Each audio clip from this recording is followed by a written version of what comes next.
Sécurité. 3 femmes, un lieutenant-colonel, 2 majors et 2 soldats de rang impliqués dans le ravitaillement des groupes armés en armes et munitions de guerre sont aux arrêts, explique le lieutenant Jules Ngongo, porte-parole de FARDC en Ituri. Nous avons certains éléments des forces armées, un autre groupe avec une femme qui sont tombés dans le filet de services de défense et de sécurité. L'histoire remonte un peu plus loin, où il y a eu de renseignements qu'il y a un groupe des officiers ou des éléments de forces armées impliqués dans la vente de munitions. 4 autres militaires en fuite sont recherchés. Ces éléments FARDC ont été dévoilés par Madame Solange Makoussi, chargée d'achat et des ventes d'armes. Celle-ci a été arrêtée le week-end sur la route Bambou-Kobo à Djougou, à la barrière du pont Nizi, lors du contrôle par les éléments du 312e bataillon voltigère avec plus de 700 munitions PKM, a dit le porte-parole des opérations militaires en Ituri. Ce présumé criminels sont appréhendés avec les engins roulants facilitant l'acheminement des munitions vers l'ennemi. Le gouverneur militaire, le lieutenant général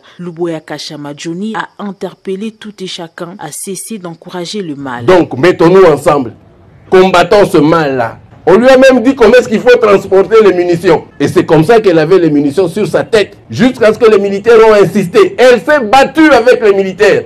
Elle a donné l'argent aux militaires, les militaires ont refusé. Et hommage à ces militaires-là, vraiment. Grande félicitations, vraiment. Prenons-nous la main dans la main pour qu'on ait vraiment la paix. Le jour où nous, les Ituriens, nous allons dire ça s'arrête aujourd'hui, ça va s'arrêter aujourd'hui. Prenons-nous la main dans la main pour qu'on ait vraiment la paix. Je demande encore à cette population, je demande aussi aux leaders politiques, à tous ceux-là vraiment qui aiment le pays, aidez-nous.